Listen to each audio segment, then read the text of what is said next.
Hey everybody, this is my 55-gallon Gourami tank, and I'm in the middle of feeding everybody tonight.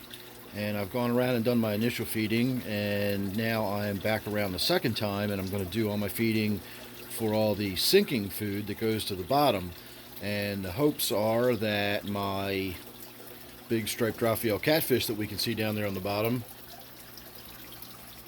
I don't know if you noticed that one lying up there on those leaves. I was digging the way he looks up there.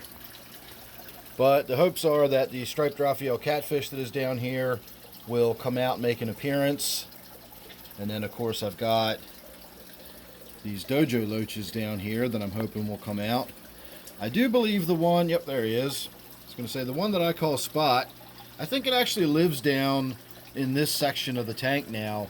For a while, they were all down, piled in together at the far end of the tank under that one piece of wood that we just looked at, and now this one I always seem to notice pops out right down here.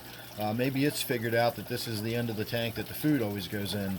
So I'm going to put you on hold for half a second. We're going to get some pellets dropped in the tank, and then we'll see what kind of activity we get. Alright, well, the one Siamese algae eater went straight down to the bottom, while the other one that we looked at is still lying up in its bed of Anubias.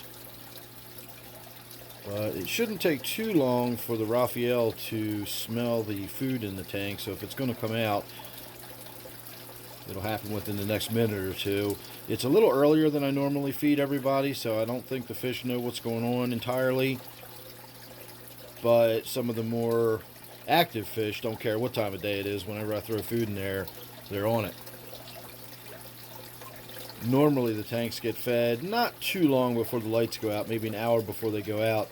That way it gives the reclusive fish and the fish that like to come out at night, they'll get the opportunity to come out once the lights are out and there's still some food left in the tank. If I put the food in too early, it's all pretty much gone by the time the more reclusive fish come out. So I generally don't see these loaches down here, these coolie loaches down here, doing much in the way of moving away from their caves. You kind of see them scurrying around this end of the tank, and that's about it. Occasionally you will see them sort of in the darkness under there with the Raphael, but that is about it. It seems like this one that I call Spot is the only one that had enough sense to come down here where all the food is. Really loving my little zebra loach in there too. I had somebody the other day tell me that that's not a zebra loach, it's a yo-yo loach, and that somebody, was just calling it a zebra loach or whatever. It's definitely a zebra loach. I know what a yo-yo loach looks like, and that's similar, but that's not it. If you look at it closely, there's absolutely none of that telltale yo-yo marking type patterning on it. And if you look up a zebra loach, you will actually find a loach that looks identical to that one. So I'm going with zebra loach, which is what I bought it under, and not that it is a yo-yo loach with the wrong name on it.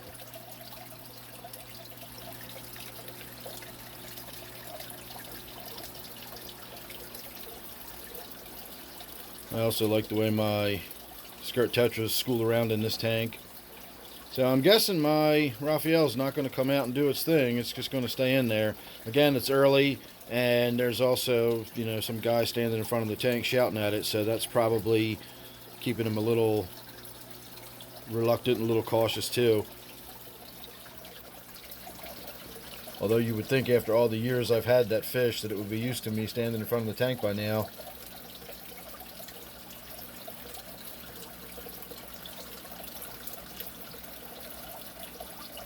Almost looks like it wants to back out and come out this way. It very, very seldom comes out the front end of its cave. It always goes out the back where it's got room to just freely swim out the back and swim away.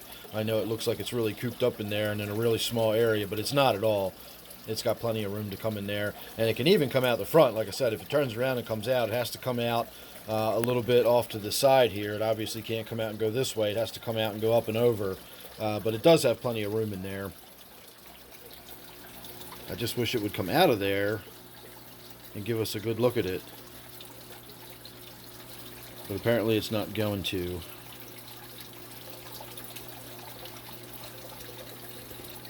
It's funny, I got this one These are long fin black skirt tetras. And this one is the smallest one in the batch. It almost looks like a runt, it's so small. And yet it's got the longest fins out of any of them. And it often will separate itself from the rest of the school. They'll move around in a fairly tight group through the tank. And that little tiny one with the really long fins just kind of tends to lag behind and do its own thing. So I don't know if that's a runt type fish, or if it's just one of those fish that you get that just never really seems to do well, always struggles. I don't know, but it always just seems smaller and separated from the other ones, or a lot of times it'll get separated from the other ones.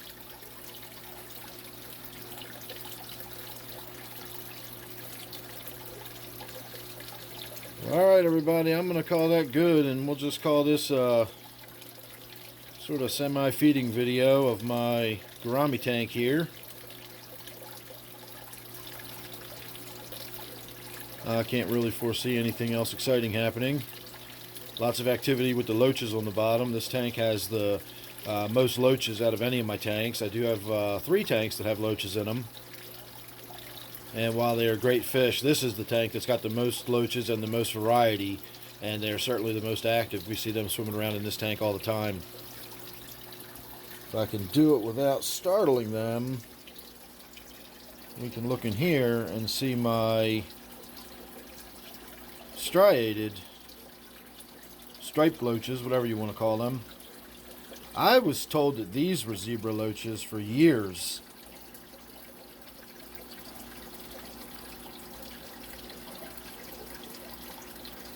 And of course, now that I'm standing in front of them talking out loud, they're not going to come out and do anything over here either.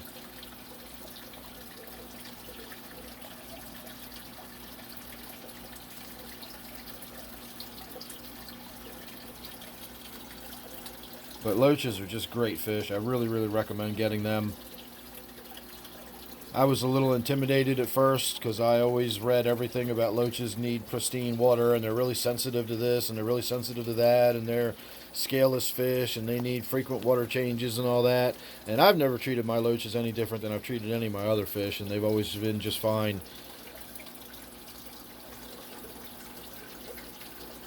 So I'm glad I got them, and I certainly recommend them to other people. Well, now my Siamese algae eaters are chasing each other all around the tank.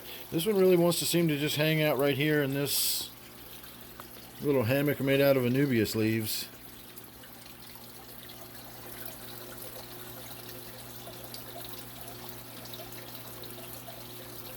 Alright everybody, there you go. Just a 8-minute look at my Gourami tank on a Friday night. So thanks for watching, hope you enjoyed that, and I will see you real soon in the next one.